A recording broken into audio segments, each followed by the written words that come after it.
Hello everyone. In this section, we try to familiarize ourselves with the world of Unix-like operating systems like FreeBSD, Linux, and so on. So let's start from the very beginning. Everything started from Research Unix. In the late 60s and 70s, Dennis Ritchie and Ken Thompson, as you see in this picture, they invented Unix, which is arguably the world's most important computer operating system.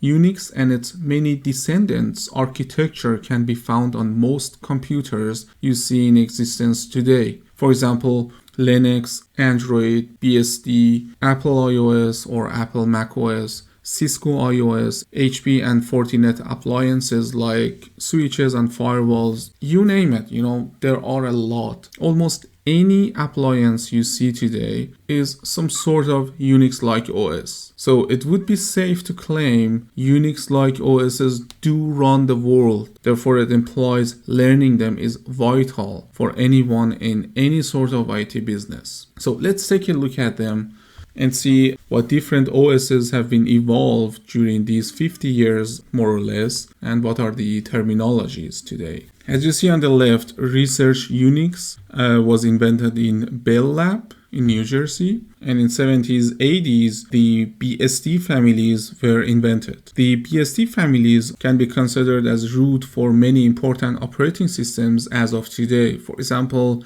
FreeBSD.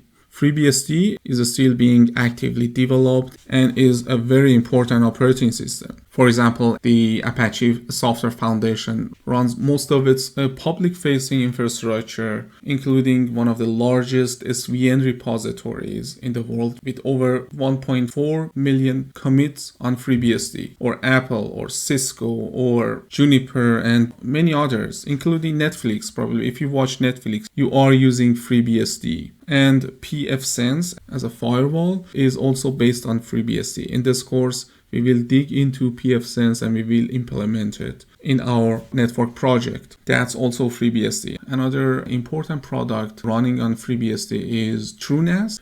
That's an open storage and it's widely used in businesses. That's also based on FreeBSD. So as you see, the BSD families have evolved also in other ways. The next step was developed, which is the root for macOS, which is based on Darwin kernel, which is being developed up until now. The macOS is one of the most advanced operating systems as of 2020. That's also based on BSD. So back to Research Unix, the GNU operating system was developed or being derived from it. And then based on GNU OS, the Linux kernel by Linus Torvalds was invented. And I do not need to tell you how important this operating system is as of today. It has many different distributions and flavors, and it's widely used in businesses. It would be okay to claim that if someone says, I would not like to learn Linux and I would like to be in IT, he has chosen a wrong career. The Research Unix also went in other ways. It was being developed by System 3 and 5 family. The HP all Solaris have been developed them, and they are also being actively developed as we speak now. But many of these are closed source. Speaking of source code, here you can see open source and mixed, shared source or closed source based on their colors. As you see, BSD families like FreeBSD and Linux are mostly open source. The macOS based on BSD is shared. Many of the open source products are on macOS, so they are open source, and some part of the operating system are closed source, so you do not have access on. So this was a very short introduction to Unix-like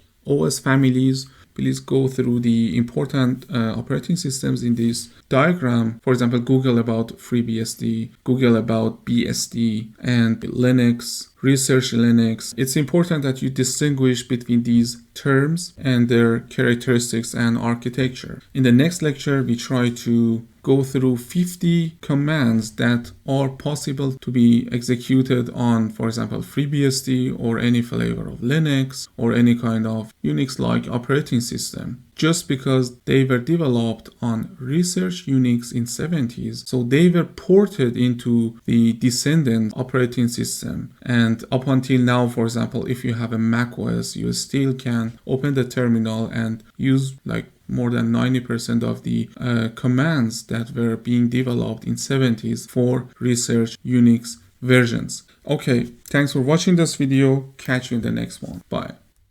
Hello everyone, and thanks for watching this video. Previously we learned about Research Unix and a little bit about its history and the evolution based on this Unix in 70s. In this lecture, we chose 50 commands that were developed on this Unix, like early versions of Unix operating systems in 70s. It starts from 71 all the way to 79. And another characteristics of these commands that we have picked is that they exist as we speak today. They exist on almost any Unix-like operating systems like Linux, macOS, FreeBSD, and different types of operating systems that are being actively developed yet. You can open a terminal and use these commands and also combine these commands together to get your desired result. Since there are like 50 commands, I would not stay on each of them too long. Please go on and Google about them, read about them, and open their manual, and also try to Google like for example tty command examples and see their examples, execute them on any kind of Unix-like that you have in your environment. Here this is a Kali Linux. First one is tty. It's a character device that performs input and output on a character by character basis according to IBM definition. The examples of tty are like modem, like ASCII terminals, like system console. These are some examples for tty. In this case, to have a better understanding of what tty is, every session that you open in your terminal program gives you a new tty. For example, if you open a tab here, it's very zoomed. See the number increased by 1 and it will be continued. Then you can address these input standards on your system. The official definition is a tty command. It returns the file name of the user's terminal connected to a standard input. Okay, this is the definition of tty, and it was developed on first edition of Unix, like Research Unix, in 1971. Next command is cat, like concatenation command. This is to display the content of a file. For example, here we have an example, cat file.txt. Let's create a file here, and I just put some stuff in that. We named it like file. Okay, clear the screen. So if we now we have a file here, and if we want to see its content, it would be like file.txt, and the content that we created inside this file can be shown here to the output standard. This is output standard for this terminal. We have another example like -n. If you would like to see how many lines are in that file, you can just put -n. This -n can also be here, and you will see that it's one. If we had more, it would be increased. So next one is cd, which was originally named like ch directory or ch dir, changes present working directory to the given path. This is present working directory, okay, where I am. It's like my user home, and then there's a folder called nix. Nix is another common term for Unix-like, right? Okay, for example, if we want to go from nix folder to, for example, directory etc on the Linux, you just use cd. That's it. That's what it does, and it works almost on any Unix-like operating system. Next one is chmod, changes permissions of file and directories. In Linux, everything is a file, and files do have permission. So let's go back to where we were. Nix, this is where we were. I clear the screen, and then I get a query of what we have on our created file. These are the permission part. The first 3 characters are the owner permissions. The next 3 characters belong to the group permissions, and the last 3 characters belong to everyone else on the system. Let me change these permissions to full permission, and then I explain what these RW and then the X that should be here or that could be here mean. With our command chmod, you can change the permissions. Now I want to change the permission, like change mod 777. Okay, I'm gonna explain what these are, and then the file name like this. It has applied, otherwise we would have got an error. I repeat the command that shows us the characteristics of this file, like when it's been created and access time and who has access on it with what permissions. As you see here, it changed to read, write, execute for owner of the file, and then read, write, execute for the group. It means whoever who is a member of this group will have read ability, write ability, and execute ability on this file. And everyone else, it means you don't have to be root user or a member of root group to be able to modify or delete or read content of this file. Everyone else on the system can do that because the permission is there. Back to our cheat sheet. To change these permissions, you can use the chmod. Next one is the command that changes the owners, changes the ownership of files and directories. For example, here for our example file, we say change own HL test is another user on this guy. Change the owner of this file to from root to HL test. Enter, and then ls-l like list files. You see that the owner has been changed to HL test, which is another user on this machine. Next command is cp, like copy. So it copies files and directories to a new destination. As you see the example, you have cp file 1, like go one directory up, and then there is a folder called dir1, and put this file there. This is how it works. You can say tp file to, for example, let's say this. It means go one directory up. It means go out of this directory and copy that file there. We will still have a copy here, and the file, if I go one step above, you see the file is also there. So let's change directory back to Nix directory where we were. I press Ctrl L to clear the screen, and let's go back to our cheat sheet. Next command is date. It's very simple. It shows the current date and time of the system. As you see, it is the year 2022, and this is the time, and this is the day, and this month. Number 8, df displays the amount of available disk space for file system. For example, here we have df-h. It means show me information and statistics about disk space on my system in human readable format. If I do it without -h, the informations are not simple to follow because they are not in, for example, gigabyte or megabyte. To get that, you can give the -h, and then you can understand better how many disks is available. For example, on our root directory, we have 97 gigabyte left, and originally it was like 124 gigabyte. du is another very useful command which has been around, like, let's say more than 50 years. Estimate file space usage used under a particular directory or files. For example, here we have a little bit more complex example. Let me show you the simplest format.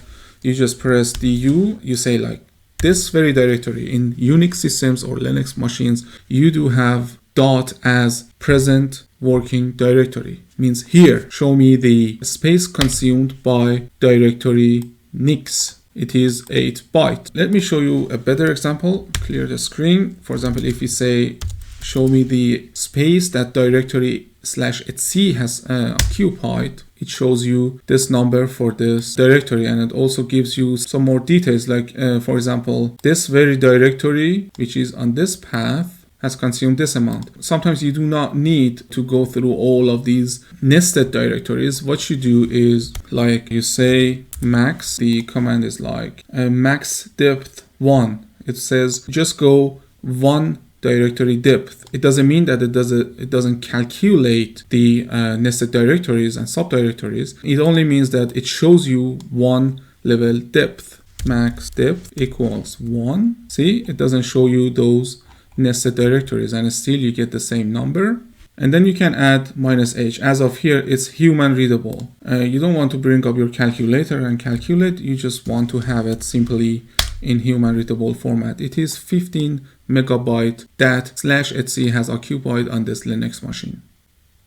There are more switches, just go through them. You can say, for example, show me only directories that are more than 1 gigabyte or this certain amount of gigabyte or megabyte. It is very flexible. Next one is a CMP, compares two files of any type and writes the results to the standard output.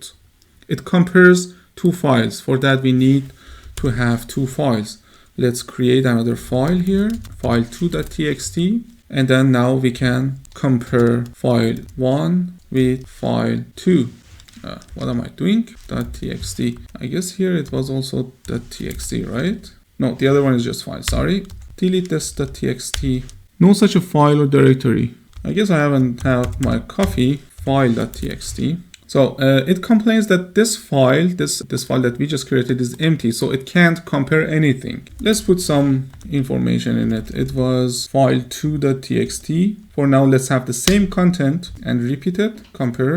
There is no difference, that's why we don't get anything. I clear the screen on this guy, changes to this, and repeat it. And here it says the difference is 6 bytes in line 1. So you might say, okay, I could open these files in my VS Code and I can compare thousands of lines visually. Why do I have to need this guy from 70s, right? The use case is huge here. You do have a need, for example, in your script to compare two files, and those two files must be identical.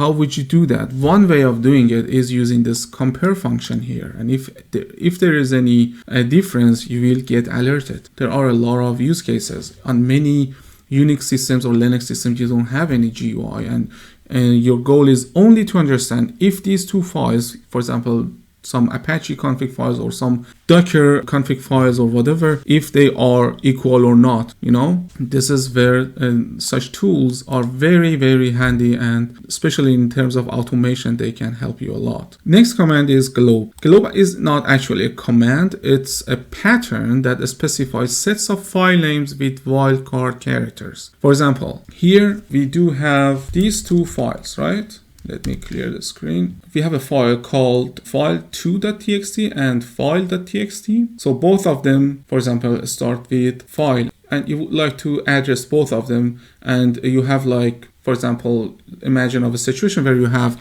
like hundreds of them and you don't know these numbers, they are just changing. You can skip that part when you are addressing it. For example, you can say a simple command that we just learned here. We can say show the content of anything in this directory which starts with file and it has any kind of character afterwards .txt. So it shows you the content of both files, right? Because it skips this part. This is called globe, and it was created on first version of Unix. We have this star.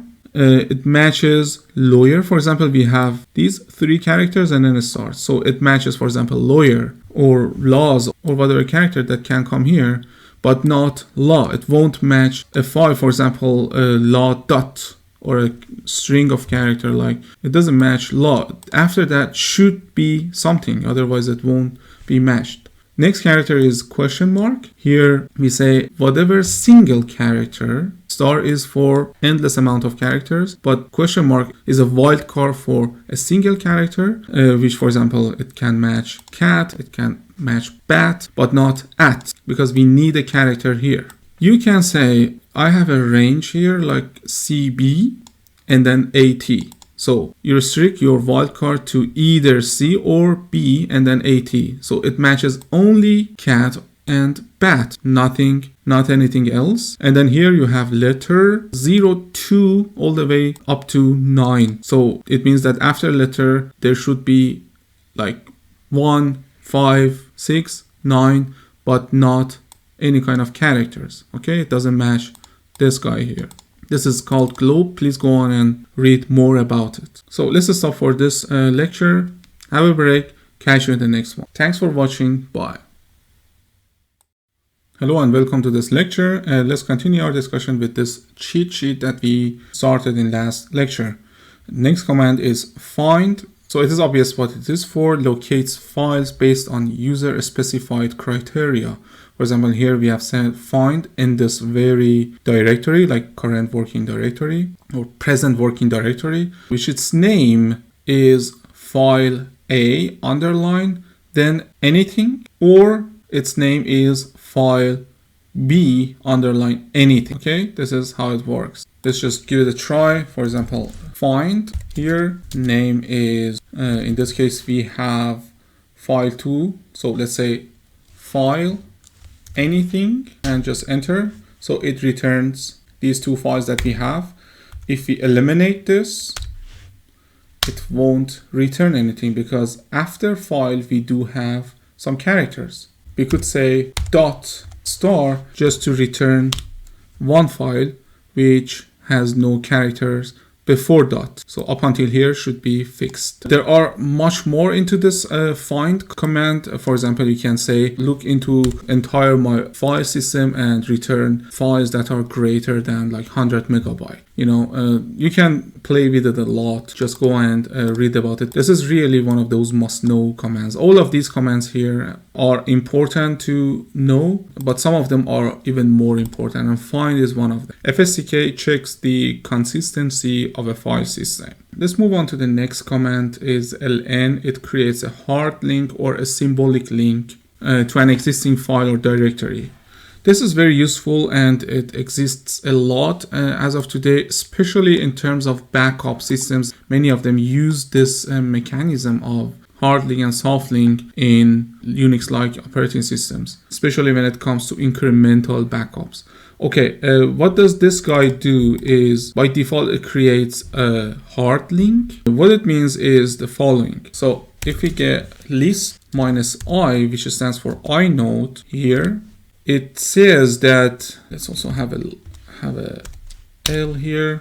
So this number is the inode referring to this file, okay? And this number is the inode referring to file.txt. So inode is kind of data structure in Unix-like systems that describes a file system object such as file or directory, okay? Each inode stores the attributes and disk block locations of an object's data. For example, this very number refers exactly to this file. So in Unix-like systems, it doesn't matter what the name is, okay? What matters is actually this number. So you can have multiple names referring to this inode, so coming to the same data, okay? The data inside this file. Let me show you what I mean. If we say ln link, then let's create for the file.txt. You give always the original file name, and then you can create a hard link for that. Let's say file underline hard link.txt. Okay, so let's have a list of what we have. So this name has been created by this command, and if you repeat the -i to show the inode, you see that both of them have the same number. It means both of them refer to the same object on file system. This is the concept of hard link.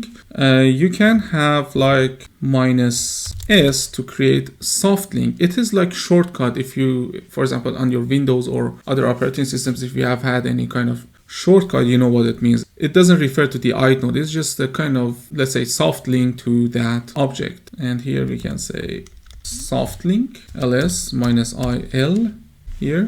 See, the inode is different because this is an object for itself, but this object does not contain anything. It refers to the original file. It's a shortcut to this file, and it's totally different than this hard link, right? Because the inode is the same. You make changes to this guy, it will get changed here. So let's go to the next command, -ls. I guess I should have put this up there. This is a list files and directories. I used it a lot here. So ls minus, let's say, H, and it lists all the files. Of course, we always have to use, this is what I always use, like -L to have them, instead of this view, to have them like this in vertical with more information. This is equivalent to details view in Windows, I guess.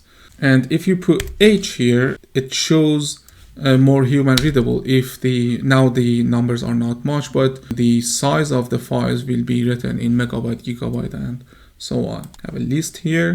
So here you see you get them in kilobyte. Next one is make directory. Simply it creates directories in present working directory. Of course, if we don't give a destination for that. For example, here we have make directories, and then we have a range of directory names. By this command, it will create test1, test2, test3 in present working directory. So let's just copy paste this guy. It's a good example if it accepts. Yeah, clear the screen and list what's going on here. So they are all created as expected. The default permissioning on these objects are like read, write, execute for the root, read, execute for group and others. So we can have a default, as you see here, we can say -M and create like read, write, execute for the owner and read, execute for the group, and no permission for anyone else. We can give it a try and see. Let's just copy paste this to save time and clear the screen. So now we should have a folder like my dir, and as you see, others have no permission, and here we have only read and execute and read, write, execute for the owner. Next command is mount. It mounts a file system to a particular point in file system hierarchy. It's called mount point. If you enter this command like with no switch and anything in front of it, let's say it lists the mount points on your system, anything that's been mounted on your system. Just as an example here, you have like -dev and sda2. This device file, these are called device files, is mounted on this mount point, like /. It's the root point in Unix-like file systems. The type of this device is extended for. It's a format for this disk. It's like NTFS in Windows, let's say. And then it has mounted this device in read-write format. It means you can write on it, and by errors, for example, it will remount it with read-only and all the other switches. This is the mount command. You typically type like mount and then the device, typically in a /dev, and then the mount point. For example, you can say /mnt. These are the default directories on your machines, like home, dev, etc, bin, and so on. Network drives typically go to MNT, and USB stuff and CD-ROM and removable devices will be mounted in media. This is typical, but you can mount them anywhere you want.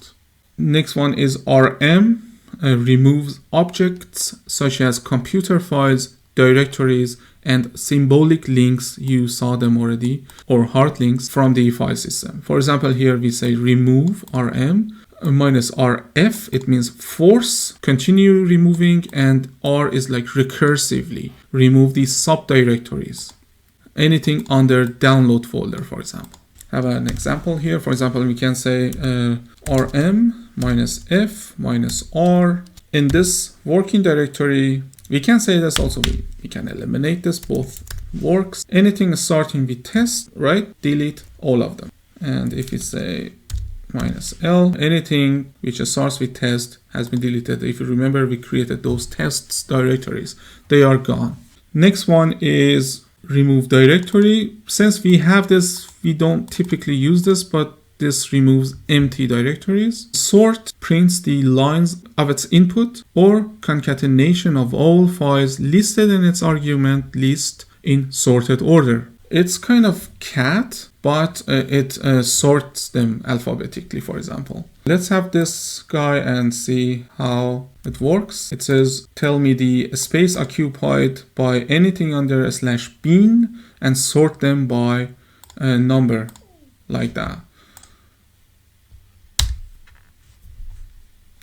We could have like -H here. Okay, so they are sorted by number. As you see, it is increasing and the numbers are increasing. If we don't have that, let's just eliminate the sort. Remember the last one is bin/ew fexport. It changes, it goes alphabetically here. This is very useful command, stat. It returns file attributes about an inode. Okay, let's see what it returns. Clear the screen. Stat, for example, file.txt, and it gives you very useful information like permissions, the modify time, access time, creation time, and some other statistics about that file, including the inode. All right, we are still in 1971. We are still in first release of Research Unix. All these tools up until here came with the first edition of Unix. In the next lecture, we continue with su command, and I'll catch you there. Bye. All right, let's continue our discussion with the 50 Unix-like commands from 70s. We talked about the stat. In this lecture, we start with su. It stands for a substitute user or switch user in some terminology. It switches the user in the terminal session in which you are already in. For example, if I say su user1, I have already created user called user1. It will switch to user1. If I say who am I, says user1, exit, I come back to root. This is particularly useful when you are, for example, in a non-privileged prompt and you would like to switch to root. You can switch to root user and do your job. It still works, but we have sudo, which is on most of the modern Linux operating systems used. One very interesting command for sudo is that sometimes you don't want to switch your user, you just want to pass a command into a user and get out. For example, if you say su user1 -c who am I, it goes to that user, runs the command and get out, and of course returns a result before getting out. This could be useful in your, for example, bash scripts or shell scripting. Next command is move or mv. It moves files or directories from one place to another. If both file names are on the same file system, it will rename the file. From the file system, it means here the path. Here, for example, we have moved file 1 to file 2 without giving any path like this here. It just renames file 1 to file 2. But if we say move file, for example, file, and then we don't care what comes after the file name, it could be file.txt, file2.txt, or whatever, and move all of them to the directory backup. It just moves them, deletes them from present working directory and puts them in /mnt/backup. So I just go with the first one as test here. What do we have? We have, for example, these files. I just say Ctrl-L, clear the screen, and just move it to, for example, file name 22.txt, and we get it. And next command is wc. It's like word count. Reads either standard input or a list of computer files and generates one or more of the following statistics: new line count, word count, and byte count. For example, here they should exist, and then if these files exist, you can get a statistic about them. For example, let's go with this one.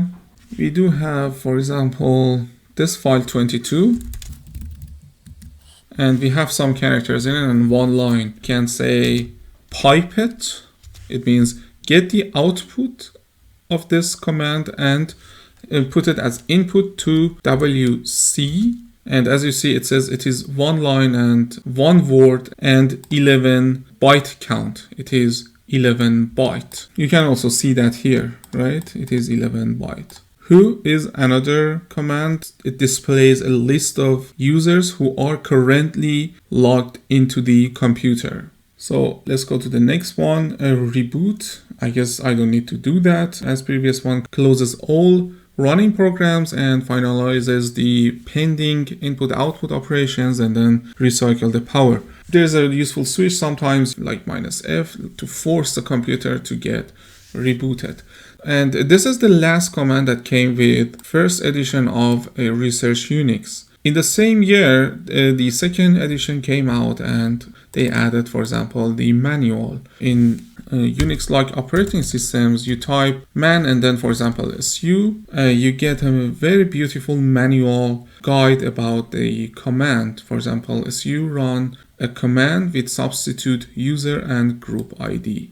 With arrow down and up, you can scroll down and up. Also, you can go with space or page up, page down on your keyboard. With Q, you can quit. The man is actually using internal paging utilities of Unix-like operating systems like less or more. So we go to the second edition still in the next year. We get echo outputs the strings that are passed to it as arguments. For example, echo hello world. If you do that, echo hello world, if I can get it right, this echoes whatever you give it as input. And this echo is hugely used still in bash programming or shell scripting. For example, sometimes you do need to output some colors. For example, paste clipboard. This is the command echo -e to escape this backslash here, and then the color code. It prints out this red color into your std out or standard output. Then we have login establishes a new session with the system. We had already this TTY. It opens a new TTY, which is actually a new session with the system. For example, you say login user 1. Let's clear the screen. Login, for example, user 1. Password is user 1. And then I am user 1. With exit, it gets out. And this is the next command here. We have some exit codes. Please go on and read about them. We have different exit codes. They are used hugely in scripting again. You can measure the exit codes and based on that say if the command have been executed successfully or not. So we are in 1973, kill and PS. Let me start from PS. PS is a command to show all the running processes, PS-AUX. You get all the running processes on your system. We can run a ping here on Google and come back here. Here at the end, we should see the ping process being added here. And the process ID is 9 × 9, 2. So we can kill it with 999 and then 2. If we requery the processes, it's not here. And of course the ping process has been terminated. To force the termination, you can use signal number 9. It is like killing the process. And if I enter now, it returns error because there is no such process. But if a process terminated easily, you can try it with 9 and see how it works. There are different numbers. Just Google about kill command and see other signal numbers and their function. This was kill and PS. We have passwd. And since I'm root here, I can change password of anyone on the system. We have a user called user1. If the user doesn't exist, it tells you. So I go with user1, change the password to user1, let's say, and it is successfully changed. One more command came with 4th edition. It is file. It displays the type of data contained in a file. If the file is a text file, for example, what do we have here? It just tells you that's a text file. If we have other types of files, let me see if we have anything interesting here. It doesn't tell us. So let's go to, for example, file/SCA1, for example. It says it's a block special. See, it is now changed from what we got here. It just tells you the file type. It's very important to note this part. And the type of data contained in a file you can get from the command simply named file. grep is one of the most important commands, especially when it comes to scripting in shell or bash. It searches plain text data sets for lines that match a regular expression if you give it a regular expression. For example, the simple form is like grep word. You grep a word out of a text set. For example, let's assume that among these files, we are interested to capture the file which contains a special word. Let's open this file, for example, file 22. I add a word on it like word and save. And here we say grep word in this present working directory. And see, it returns this is a directory. So what we have to add here is like -r, and then it tells us which file contains the word. The -r stands for recursive. If we had directories, for example here, like this mydir, and then some other directories, and then this file was inside one of those directories down the nest, still it would return it with its full path, telling us that the file is under my directory and then another directory and so on, all the way down to the file. This is very useful, this script, and it has a lot of functionalities. You can just search on, for example, YouTube, and there are videos specifically devoted to the grep because it is very powerful. For example, in this example here, we have grep -c false. It says count the amount of false, the word false, inside this file. Let me show you. I didn't get the G. I just have to type it myself. Paste clipboard. See, we grep, and we want to know how many false words have been inserted into this file.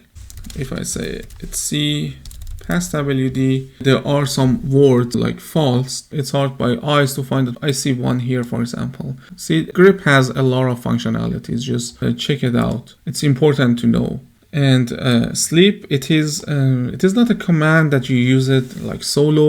It is used typically in your scripts. Suspend execution for an interval. For example, you say sleep for 30 seconds, and assume that you have a script which is executing stuff, and it reaches to this line, it says sleep for 30 seconds. So everything will be suspended until this 30 seconds is over, and then it starts executing the rest of the script. Wait is again like a sleep. It is used in scripting. Awaits process completion, for example, the background processes for the amount of given time. DD, it's still widely used. It converts and copies files. This is a command by which even you can make image of a complete partition. For example, here in this example, we have DD, and then the file, input file is dvd.iso, and the output file is SDC. So it burns that ISO file on your, for example, assuming it's a USB, and the USB stick will be burned with this ISO file.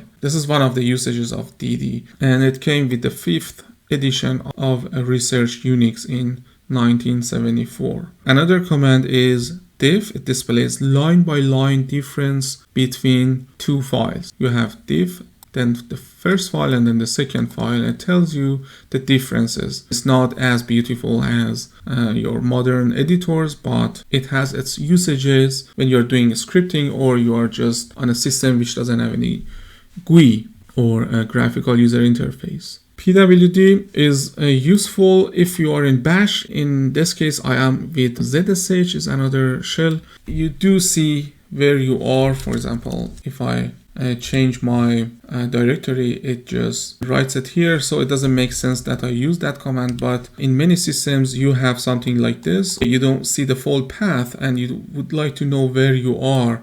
It shows your present working directory. T is one of my favorite ones. It reads standard input and writes to both standard output as well as one or more files. As you see, the form of commands are going to be a bit more complicated as we progress with year and release of the Unix. Here we have, for example, the echo command that you met before. It just echoes today's date, like present date. And then with T, you can write that into a file as well as giving it once to the standard output. It means you would like to see it here and also write it into a data there. Let's see what we have here, and then we can copy this guy completely to save time. So echo today, $date is just a variable. It gets the current date and time and then gives it to T. So T writes it to this file and gives it also as output here. And let's see the file that's been added here. If we cat that file, it just prints out what we got here. So we shift to the 6th edition. I picked like 2 commands. One of them is hugely important, the cron. Ch group or change group changes group of a file or directory. For example, here you say file should have its primary group, the group of root. As you know, we have 2 columns. This is user, this is group, and the group here is root. Here with this command, we make a root group the group of file 1. The cron runs jobs periodically at fixed times or dates or intervals. You can start with cron tab -e to edit it, and then you can append lines like this, so they will be executed according to this schedule. The scheduling seems a little bit weird, let's say. It's a little bit cryptic, but don't worry about that. You do have the possibility to use something called cron guru, cron job guru, I guess, this guy here. And here you can actually create your schedules. For example, if you change this number to 5, it says the 5th day of the week, which is Friday. Okay. If you make it like 2, it says the February, this is the 2nd month. You can play with it, and then in the end you do have your schedule. You can get this schedule and put it into your cron file. Let's go here and clear the screen. Cron tab -e. It says choose an editor. We can go with 5, and then down there we can add our scheduler like that. Paste clipboard, which is not it. I thought I have copied it like this, and then your command. For example, you can say take this file from this path and run it according to this schedule. And this schedule means at this time on 5th day of February, just because we changed this, of February, right? This is how it works. And you just save it, and that's it. It will be running at that given time or schedule like this. So let's get to the 7th edition in 1979. It is our last edition in this document. True false. It is a Boolean variable. It returns with predetermined exit status. For example, here we say we would like to assign the number 0. I guess this should not be 1. This is wrong. This is I actually. This is a typo. I will fix it. And before I upload this PDF, let's say I has the value 0, and then we say while true. Okay, as long as true is true, it means forever run the following block, like echo this variable I, okay, and increase the I by 1, sleep for 2 seconds, then again repeat it, echo I, and this time I is 1 plus 1, it is 1, and it increases it by 1, it is 2, sleep 2 seconds, and over. Let me show you how it works. Can go to the shell, clear the screen, and say I equals 0.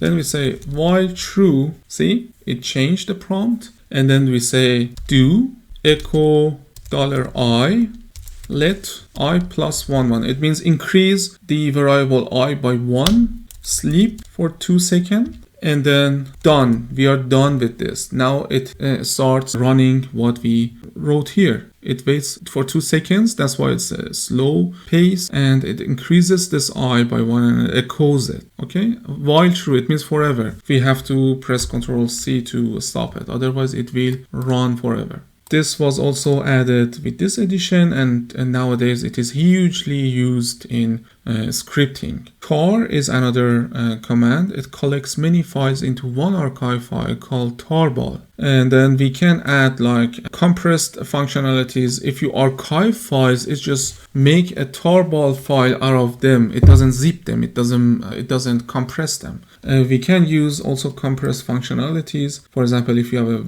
website under this path, you say tar and then these switches and the name of the file you wish, and then the actual path. Let's try this.